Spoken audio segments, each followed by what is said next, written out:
Bhojpuri industry में अपनी cuteness से लोगों का दिल जीतने वाली काजल राघवानी, जिनका आज बर्थडे है। सबसे पहले तो काजल राघवानी को उनके जन्मदिन की ढेर सारी शुभकामनाएं।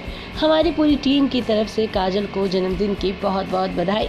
जी हाँ दोस्तों, 20 जुलाई 1990 को काजल राघवानी का जन्म हुआ था।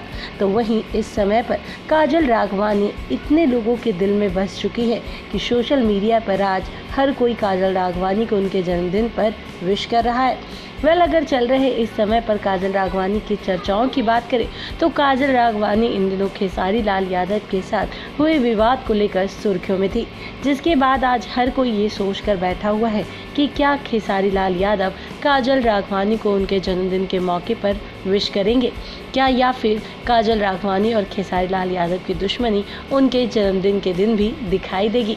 दोस्तों, अगर आप भी काजल राघवानी के फैन हैं तो उन्हें जन्मदिन की ढेर सारी शुभकामनाएं दीजिए और कमेंट बॉक्स में कमेंट करना बिल्कुल ना भूलें।